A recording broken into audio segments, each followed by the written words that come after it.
Hi, everybody. My name is Mauricio Franco. I'm working for Moffatt Nichol as a senior port planner and software engineer, working in simulation.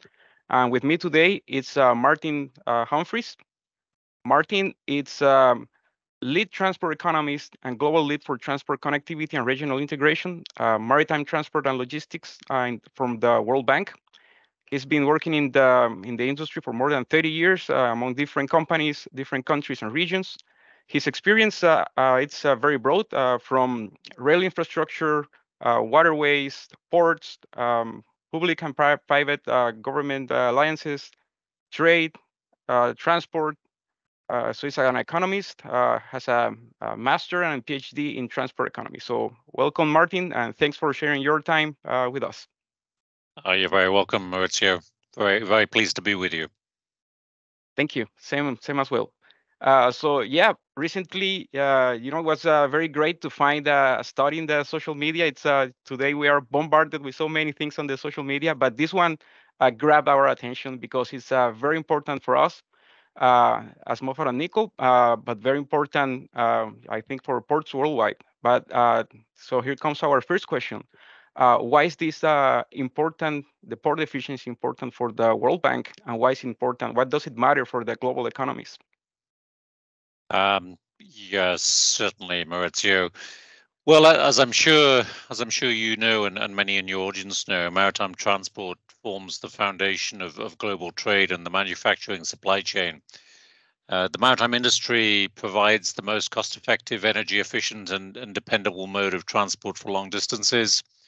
More than 80% of global merchandise trade by volume is transported via sea routes, and a considerable and increasing proportion of this volume, accounting for about 35% of total volume and 60% of value, is carried in containers. And so container ports are vital nodes in global supply chains and are crucial to the growth strategies of many emerging economies. The development of high-quality port infrastructure operated efficiently has often been a prerequisite for successful growth strategies, particularly those driven by exports. When done correctly, it can attract investment in production and distribution systems, and eventually support the growth of manufacturing and logistics, thereby creating employment and increasing income levels. Unfortunately, ports and terminals, particularly for containers, can often be the main sources of shipment delays. Supply chain disruptions, additional costs, and reduced competitiveness. Poorly performing ports are sort of characterized by limited spatial and operating efficiency, maritime and landside access issues, what we call the port-city interface, limited oversight and limited coordination amongst the public agencies involved, with lower predictability and lower reliability. And the outcome is that instead of facilitating trade and acting as a node in a global value chain or a global logistical chain, the port increases the cost of imports and exports and reduces the competitiveness of a country, and thereby inhibits economic growth and poverty reduction. And that in sum explains why the World Bank is so interested in the maritime gateways in our client countries and around the world. That's great, Martin. Thanks. Yeah, and I think for when people ask, what is the purpose of the work are you doing? I like to put it in simple words as well. Like we try to sustain life in the remote places on Earth. So that's all what trade is all about. Okay, so yeah. Well, our mission, of course, is a world free of poverty, whilst also ensuring that world is livable, and certainly trade and poverty reduction are linked. So, absolutely.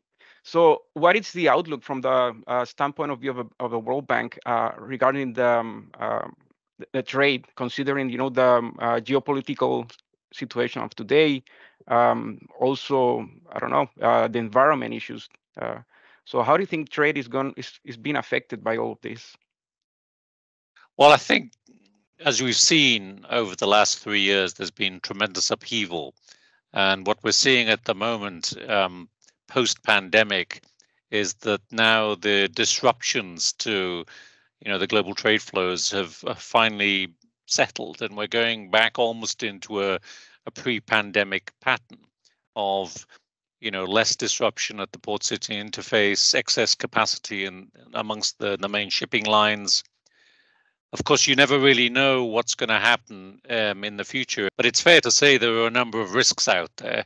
One of the trends we are seeing is obviously what we call the nearshoring, or the improvement of resilience in the supply chain.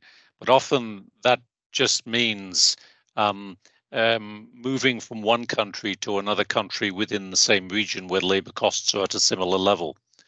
It's unlikely that much manufacturing is going to come back from the East to, for instance, the wealthier countries of the West, simply because the labor costs are too high, unless the product is particularly highly valued. So I don't see over time that the growth in maritime trade is going to slow down.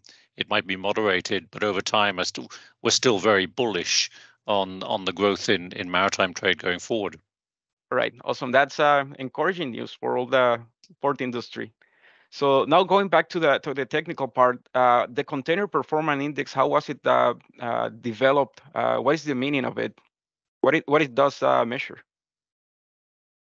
Well, let me just give you a little bit of background, I think, because it's fair to say that going back until the early 80s, we and others, including the United Nations Conference for Trade and Development, had been trying to come up with a comparable way to measure port performance. And, there were many attempts at producing indices that were comparable, and I think lots of indicators in different categories. But one of the weaknesses, one of the weaknesses, of course, was getting reliable data. Some ports regarded it as confidential. There were definitional problems. In some cases, the data was less reliable. And it's been very difficult, even within one subregion. The CPPI, because it is an exogenous data set with data provided from the time signals from the automatic identification systems of the ships and the timestamps from the lines. So we have two different sources that are then matched. And that's the work, obviously, of S&P Global Market Intelligence. Allows us to get an exogenous and reliable, in fact, very robust indicator of port performance. Now, the performance of a port has many different levels, and obviously the one we're focusing on, but it's a pretty good indicator, is vessel time in port. So the CPPI essentially relies on vessel time in port, and the reason we did it is because in many cases in our client countries, there is a perception that they are extremely efficient. So I think it helps us, but more importantly, I think it helps the industry because it could ultimately benefit all parties involved, ranging from lines to national governments and consumers. If they get a sense of what they need to improve, then hopefully this is the starting point, and it will feed back on costs, imports and exports, lower prices for imports and exports, and indeed economic development and growth. I mean, that's the justification for us getting involved in the CPPI. Yeah. So now that you explain how the indicator was built, which is very interesting, it's a great use of new technologies to do it. What terminals came in the top 5, and what do you think they're doing differently? I mean, not because they're only turning vessels faster, but is there a different culture? Is there a different condition in those places, or what do you think? Is there a common denominator for these top 5 container terminals? Well, we haven't done the analysis, but obviously they're all extremely well managed. We tend to see in the ports that are ranked lower that there may be problems in procurement. There may be a lack of maintenance. There may be a weak management and oversight. There may be issues with labor. There may be procedural issues, policy issues. And you can certainly say that any port within the top 5 is strong in all those areas. I mean, and it's not just a question of buying your way to the top. I mean, what is particularly impressive about the Port of Cartagena is that, you were ranked 35th in the CPPI 2020, 12th in 2022, and now 5th 12th in 2021 and 5th in 2022. That's an impressive and consistent improvement over, firstly, the pandemic, but also the disruption after the pandemic. And I would contrast that with maybe another port that has significant capital and has overinvested in capital within the port, which of course allows them plenty of equipment in order to handle a vessel. So obviously their operating times are going to be low. But in your case, we're seeing a marked improvement, and I think the management ought to be commended for that. Absolutely. So what do you think are the challenges ahead for the other container terminals in the region, in the Americas, especially Latin America and well, yeah, in the Americas, the US and Latin America? If you're asking about, and I'm looking here at the questions that were provided by you for the interview, what challenges we see for port terminals in recent years, then I would say that there's 3 big ones. I mean, apart from the uncertainty in the economic environment that we touched on earlier, and that's digitalization. I'm not sure what proportion, and indeed we're going to be starting a survey, what proportion of ports in Latin America and the Caribbean meet the mandatory requirement of the FAL Convention in relation to having a maritime single window. I'm sure the Port of Cartagena does, just like I'm sure you have an excellent port community system and may even have a port management system. But I'm sure there's a lot of smaller ports on the continent that don't yet meet that requirement, and of course they're going to have to. I think the other thing that we see in relation to digitalization is, the world is going to become increasingly more digital, and I think for some ports, if they're stuck on the analog side or the analog components of digitalization in relation to people, procedures, and capacities are not strengthened at the same time, then that's going to be a problem. And I think they're going to be experiencing higher costs at the port level and in terms of their imports and exports. And then, of course, the twin to digitalization is cybersecurity.